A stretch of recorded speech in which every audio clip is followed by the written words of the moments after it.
안녕하십니까. 오늘 인문학 강좌는 메뚜기 떼와 군중 심리라는 이러한 제목이 되겠습니다.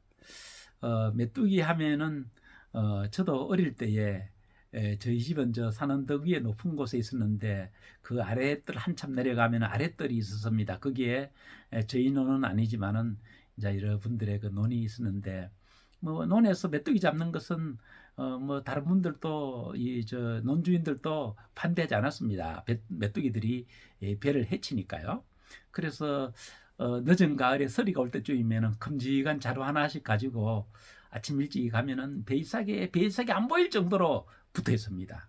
그래서 그거를 조금씩만 훑으면은 1시간 이내에 큼직한 자리 한 자리씩 잡아가지고 저희 부모님들이 그것을 푹 쪄서 말려놨다가 이제 장날이면은 그걸 가지고 가셔서 약간의 푼돈을 하시기도 하는 이런 일을 제가 어릴 때 직접 해보기도 했습니다. 이처럼 보통의 메뚜기들은 크기도 작고 아주 예쁘고 사납지가 않습니다. 그런데 이 메뚜기가 한번 황충의 때를 이루게 되게 되면은 전혀 모양도 변하고 특성도 변하게 되거든요.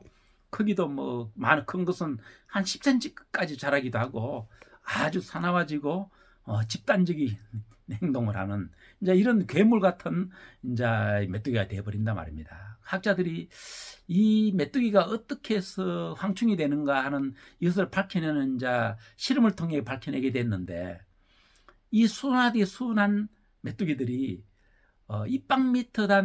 입방미터당 개체수가 25, 6마리를 넘어서는 밀집도가 있게 될 적에 갑자기 메뚜기들이 이제 변하게 된다는 것이죠.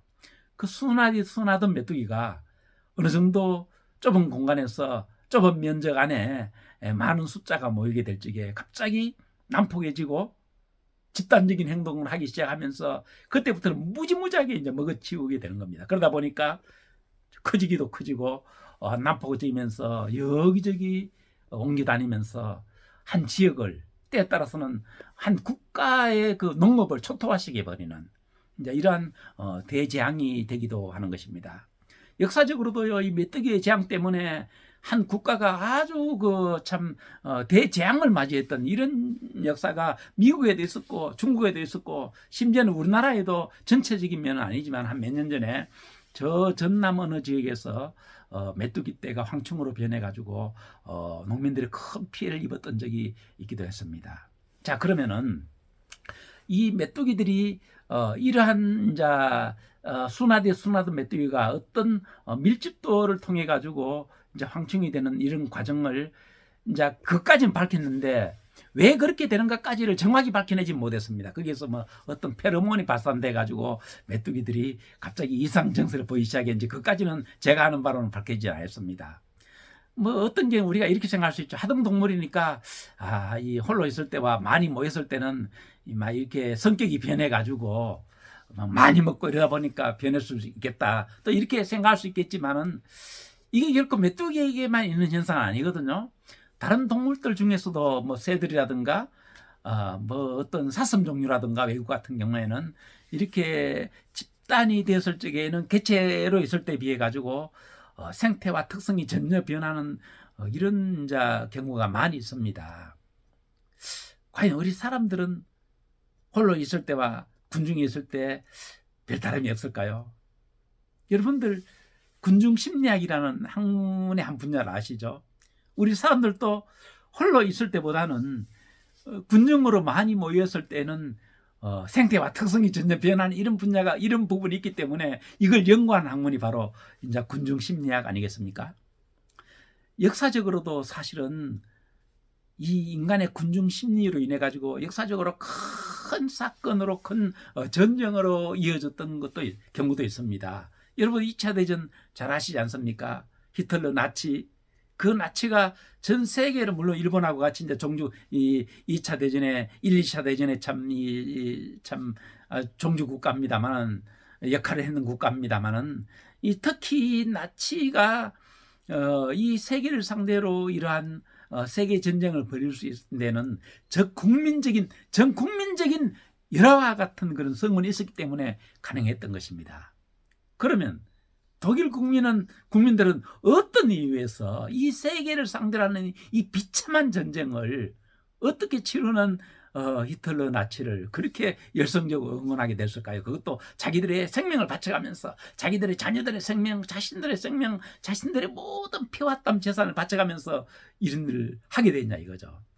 예, 거기에는 물론 그 히틀러의 입이라고 하는 요제프 게벨스의 그 천재적인 그 정말 선동술, 그 선동술에 휘둘린 경목이라지만은 거기에는 군중 심리의 작용을 결코 무시할 수가 없습니다. 왜냐하면 그 나치가 틈틈이 수많은 군중을 모아가지고 이제 연설을 했지 않습니까? 연설을 할 때 그의 연설이 물론 청중을 움직이는 마력이 있었던 건 사실이에요. 그런데 모든 국민들이 냉정하게 깨어가지고 있었다면 결단코 아무리 천재적인 선동술로 사람을 선동한다더라도 넘어가지 않을 거예요. 그런데 그게 선동가들이 반드시 하는 게 뭐가 있냐면은 앞에 또 나서서 바람잡이들이 있습니다. 바람잡이들이 나서가 먼저 우 하고 이제 고함을 지르면서 먼저 환호를 하게 되면은 거기에 덩달아 따라서 많은 사람들이 그 군중 심리에 휩쓸리는 이제 그런 점이 우리 인간들에게 있는 겁니다. 우리 인간도 얼마든지 군중에 의해 가지고 평소와 다른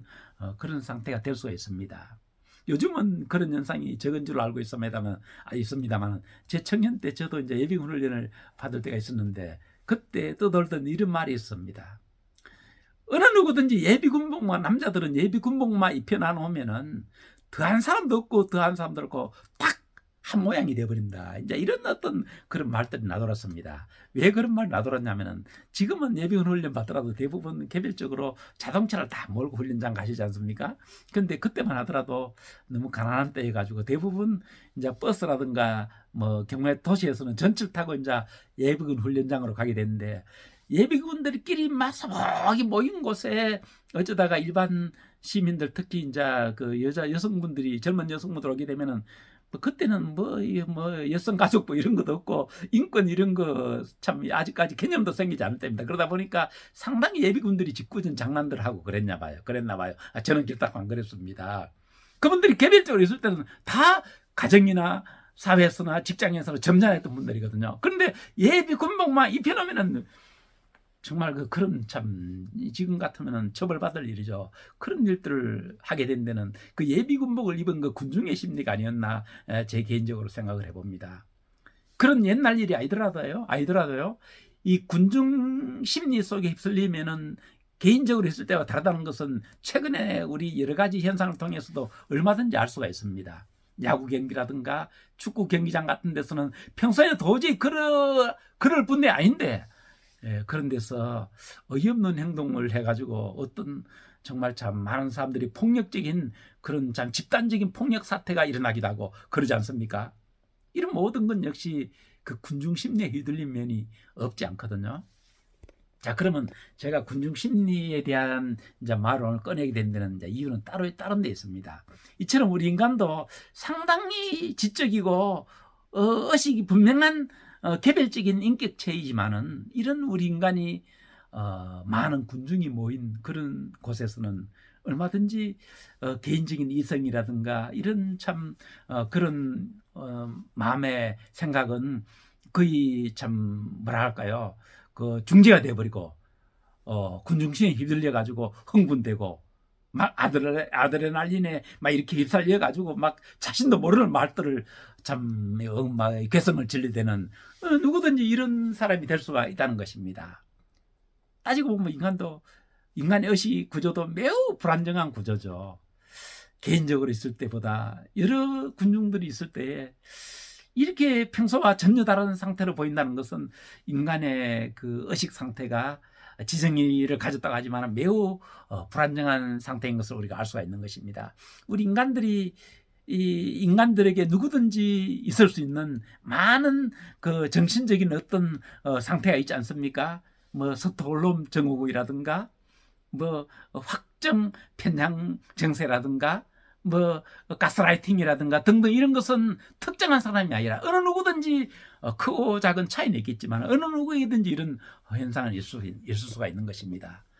이처럼 우리 인간의 지정의 의식 구조는 경우에 따라서는 매우 불안정되고 완벽하지 못한 때에 따라서는 매우 오판할 수 있는 이제 이런 의식 구조를 가진 것이 우리 인간의 그 정신 세계인 것입니다. 너무 믿을 게 못 된다 이거죠. 이렇게 불안정할 수 있는 우리 인간의 의식 구조를 가지고 때로는 이 군중심리에 휘둘렸을 때 가장 좋지 않은 현상인데 그게 뭐냐면 두려움이 없어지는 거예요. 두려움이 없어지기 때문에 평소 같으면 하지 않을 어떤 정말 자기 수준에 넘는 일도 해버리게 되는 이게 이제 군중심리의 하나의 그 좋지 않은 영향이거든요. 저는 이렇게 생각합니다. 이 시대에는 너무나 그 인터넷이 발달돼 가지고 어떤 면에는 손에 들고 있는 손바닥 하나, 스마트폰 하나를 통해 가지고 전 세계인과 함께 참 함께하는, 함께 군종을 이룬 듯한 또 이런 시대이기도 하지 않겠습니까? 어떤 면에는 전 세계인과 군종을 이룬 시대를 살고 있다고 볼 수 있겠습니다. 그러면 어떤 현상이 생길까요? 이럴 때는 자칫 잘못하면은 우리가 냉정한 객관적으로 우리를 붙들 수 있는 그런 또 다른 하나의 내가 없다면은, 나의 의식이 없다면은요, 이 시대의 어떤 군중심리에 휩쓸려 가지고 내가 나의 도를 넘는, 내가 나의 범위를 넘는 어떤 그런 일을 두려움도 없이 해낼 수가 저는 있다고 봅니다.